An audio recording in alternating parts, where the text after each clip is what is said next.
Hello, hello. Good morning, good afternoon, good evening. Today is March 8th, and I'm reading out of 365 Days to Embracing Forbidden Emotions, a daily guide to peace and fulfillment. Oh, and before I read this, I wanted to remind anyone that might have some interest in the certification program that starts March 29th. I'm doing a free call this Thursday. It's at 10 a.m. my time, Mountain Time, so 9 a.m. Pacific, 12 Eastern, 11 Central. And then that would be 5 o'clock London, 6 o'clock Germany. So that free call is Thursday the 11th if you want more information on the certification or just curious about it.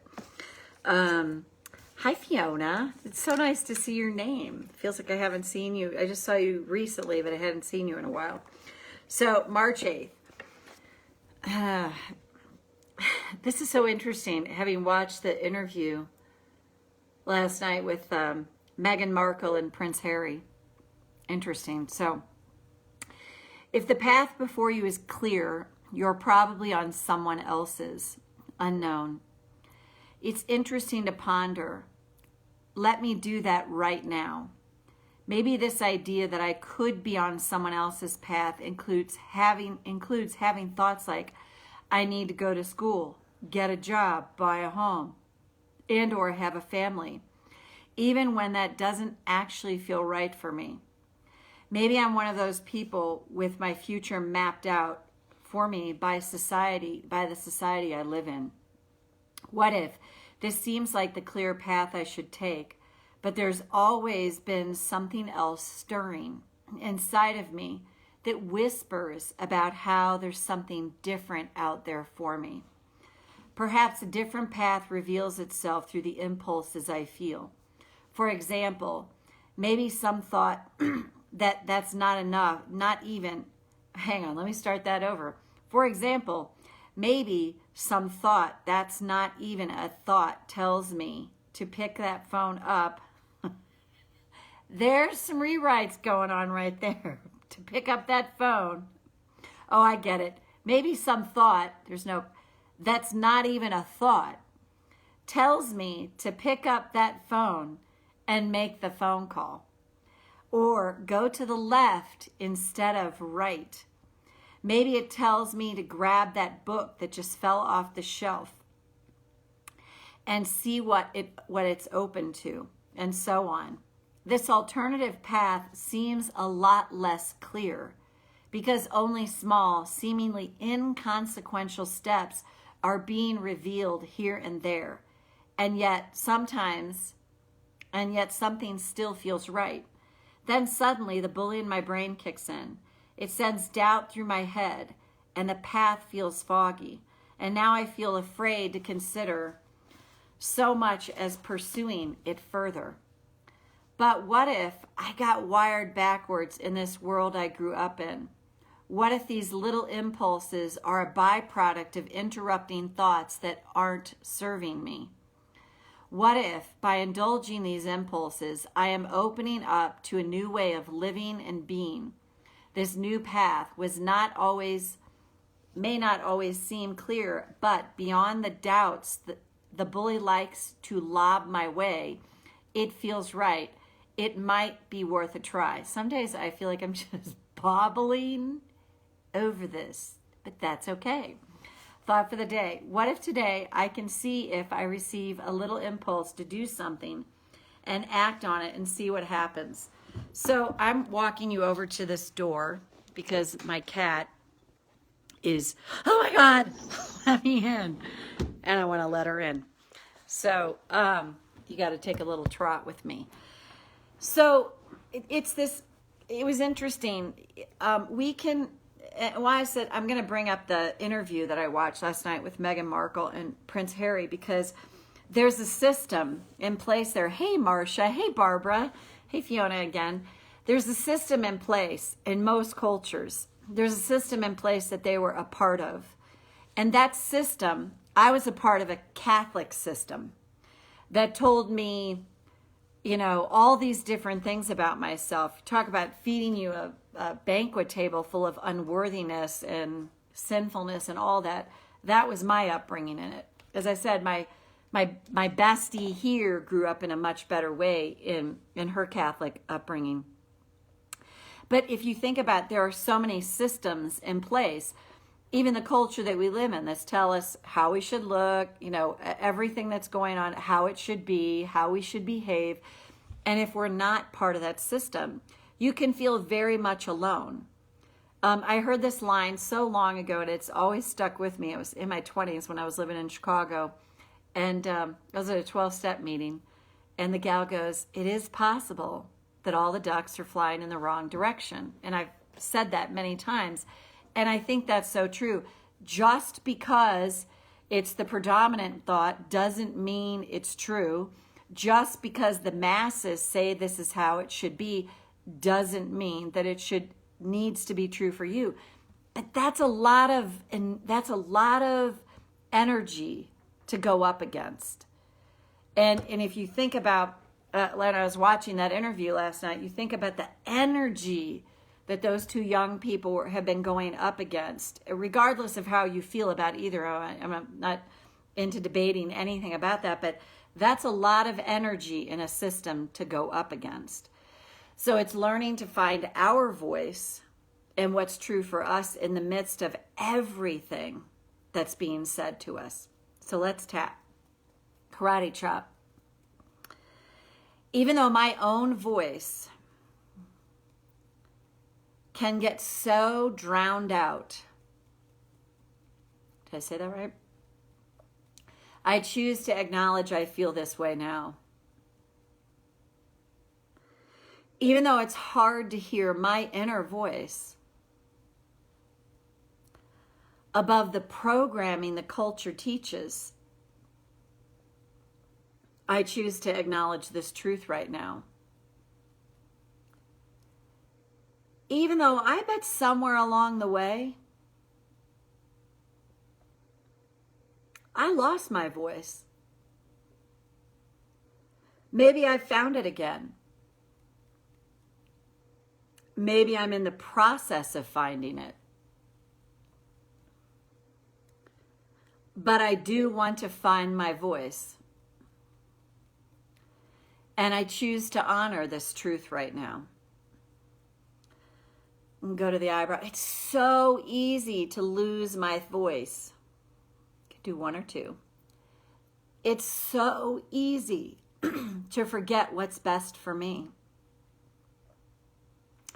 Maybe I don't even know. Maybe I lost sight of this a long time ago. Especially when I started measuring myself against others and found myself wanting. There's a lot of energy in the culture I live in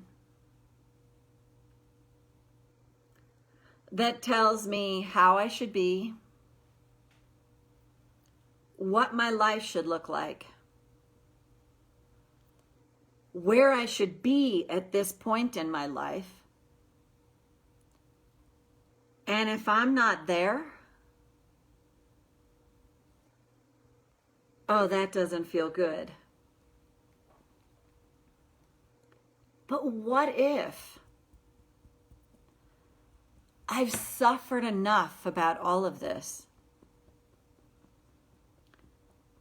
And what if there's another way to see this? And what if I can be reminded again and again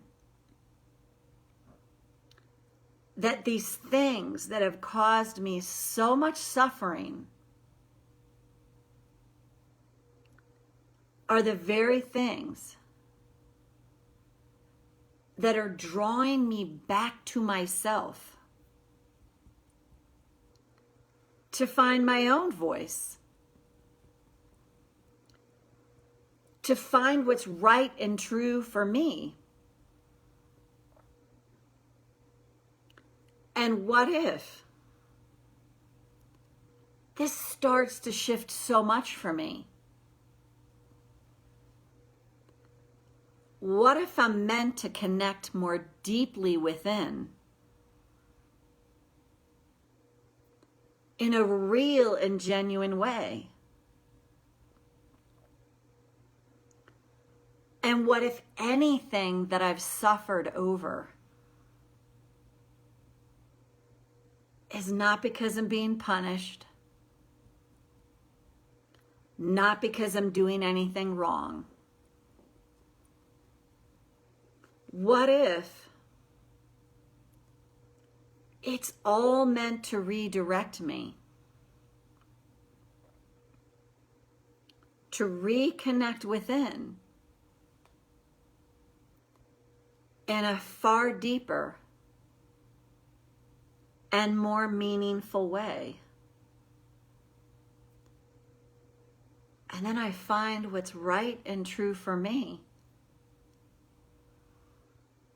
And then I meet others who are doing the same. And that opens up so much possibility for me. And take a breath. So if you found that helpful, you can go back and tap on that as many times as you need to. It is always such a great reminder to me when I really got reacquainted with this idea of the things that have caused us so much suffering. Like, what if really they're there? You know, we go to the law of attraction world. Well, it's your fault. You're attracting it wrong. You know, that whole shebang and the punishment that comes from that. Instead of like, no, like, I'm meant to connect more deeply within. What if I'm someone that is experiencing this because it forces me to go within? It's like, you know, it's like, what's the saying? I heard this once. Oh, it's everybody's starting to pray. It's gotten that bad. You know, like something like that. But, oh, we're calling upon God's help now. It's gotten that bad. Instead of what if that's the way it's meant? Whatever you believe is a higher being. What if that's what we've been meant to be tuned into all along? You know, so something to ponder and consider. You're welcome, Michelle. Finding my voice. Yes, right. It's interesting because the astrology of this year is particularly for women to start finding their voice. And that's what I would say I witnessed last night in the interview is, you know, Meghan Markle speaking her truth in a system that is, you know, very tight knit. And I would tell you there was a lot of things I really enjoyed about the interview and with Prince Harry too. But the thing where she said is, you know, when Oprah was asking her, how do you think the reaction is going to be about you saying this? And she's like, well, I don't know why people would think that if you're spreading lies or, you know, I'm totally paraphrasing here, that at some point you're not going to say something. The other thing that I thought was so fascinating, she's always been very active in with women, trying to help them find her voice. And she goes, and look, I ended up silenced, and I silenced myself. And isn't that true? We all teach what we need to learn in many, many ways. All right. So Barbara, great to see you. Fiona, Barbara, I'm doing another call on Thursday if you're interested on the certification, just because you said, you know, you were interested in it, but don't feel like you have to be there. You'll get the recording. Great to see you there. Anybody else that's interested? Michelle, Marcia, yes, finding our voice. Linda, hi. That's so awesome to see you. How are you? Tell my cuz I said hello. So anyway, yeah, finding our voice. It's so huge and so important. All right. Have a great, great rest of your day, evening, morning, wherever you are on this fine planet. We all call home together. Okay, cool. I'll send you the recording if you can't. No big deal. So, all right. Take good care. Bye-bye.